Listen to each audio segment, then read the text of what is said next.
कि ये जो फलाए आम के 215 इंस्टीट्यूशन स्कूल्स को टेक ओवर किया, ये जम्मू कश्मीर के जो तालीमी इदारे हैं, जो यहाँ के हमारे इंस्टीट्यूशंस हैं, जो हमारी यहाँ की सकाफ़त है, उस पर एक और हमला है। मैं इसलिए सकाफ़त और जम्मू कश्मीर के तशख़्ख़ुस के साथ इसको जोड़ रही हूँ क्योंकि बहुत कम ऐसे स्कूल हैं FAT की तरह जो स्कूलों में इखलाकी इस्लामी तालीम के साथ जो रेगुलर एजुकेशन भी देते हैं। मतलब कोई आप किसी स्कूल का नाम नहीं ले सकते हैं जहाँ पर ये बैलेंस मेंटेन होता हो। और इन स्कूलों में से बहुत ही नामवर शख्सियत उभरी हैं और इसके साथ हज़ारों के तादाद में, मेरे ख्याल में कोई 50-60 हज़ार तो स्टूडेंट्स हैं, टीचर्स हैं, फैमिलीज़ हैं जो जुड़ी हुई हैं। तो इस तरह से इसको इसको टेक ओवर करना, पहले तो जमात इस्लामी के तमाम एसेट्स को टेक ओवर किया गया, उन पर बैन लगाई गई। पर तभी उम्मीद थी कि यहाँ एक चुनी हुई सरकार आएगी, इलेक्शन होंगे, तो शायद ये जो हम पे ताबड़तोड़ हमले हो रहे हैं हमारे तशख़्ख़ुस पे, हमारे हर इदारे पे, तो कहीं ना कहीं उसको वो रोकने में कामयाब हो जाएंगे। और शायद यही वजह है कि लोगों ने नेशनल कॉन्फ्रेंस को तकरीबन 50 सीटें दी। पार्लियामेंट में 3 मेंबर पार्लियामेंट दिए लद्दाख को लेके।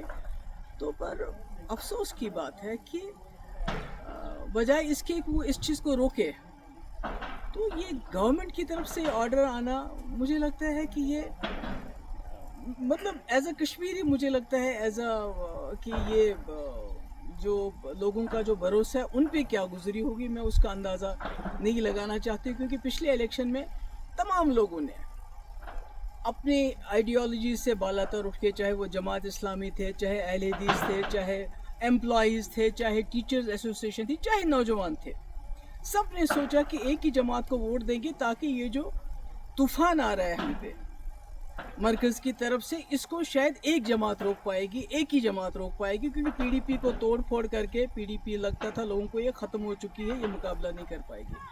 तो ऐसे में ये होना, और अभी आपने देखा कुछ देर पहले जो हमारी उर्दू ज़बान है, सरकारी दफातर में से उसको तकरीबन ख़ारिज किया जा रहा है।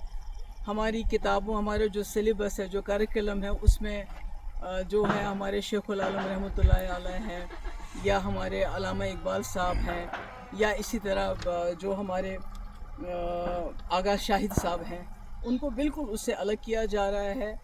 तो सरकार जो है खामोश है, और इस बार तो सरकार हिस्सा बन गई।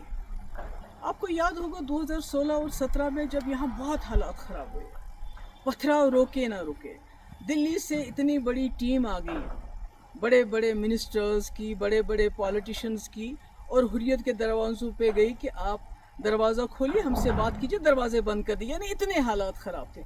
उस वक़्त मेरे ऊपर बहुत प्रेशर आया था कि आप जमात इस्लामी के ऊपर क्रैक डाउन कर लीजिए, बैन कर लीजिए, इनको PSA लगा लीजिए, इनके एसेट सीज कर, जो अब हो रहा है, जो इस वक्त की सरकार इस वक्त कर रही है।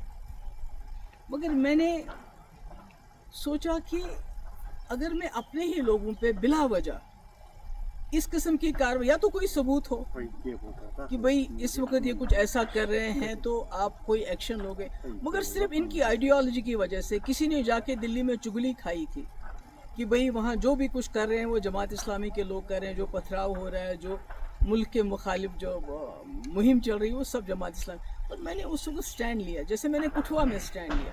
हालांकि मेरे पास अक्सरियत नहीं थी, हम PDP BJP सरकार में बने हुए थे। आज नेशनल कॉन्फ्रेंस के पास अपनी अक्सरियत है, उसके बावजूद वो इस किस्म के फैसले करती है। मुझे लगता है ये अफसोस के लायक है। और इसके बारे में क्या कहूँगी, वैसे तो लोग कहते हैं कि कहीं ना कहीं नेशनल कॉन्फ्रेंस और जमात इस्लामी का पुराने वक्त से चल रहा है, कि जब शेख साहब मरहूम 77 में आ गए, उसके बाद जमात इस्लामी वालों के साथ क्या किया गया, किस तरह इनके घर चलाए गए, क्या क्या हमारी मुक़द्दस किताबें भी नज़र आतश की गई। उसके बाद 87 के बाद क्या किया गया, जो फलाए आम ट्रस्ट के टीचर है उनको कैसे पब्लिक सेफ्टी एक्ट लगाया गया। और आज 2025 में अब इनके जो स्कूल थे, जो लोगों के गरीब लोगों को, गरीब बच्चों को, क्योंकि आपने देखा कि सरकारी स्कूलों में जो चीज़ कमी है वो ये स्कूल पूरी करते थे, जिनका कोई नहीं होता था, और कम फीस लेके ये तालीम देते थे। तो आज इन्होंने इतना बड़ा सिस्टम जो एक बना हुआ है उसको ایک حساب سے تباہی کے دہانے پہ پہنچا دیا ہے. کئی گھر اس کے ساتھ وابستہ ہے, کئی ٹیچر, سب کا مستقبل جو ہے. میم آپ نے ایجوکیشن منسٹر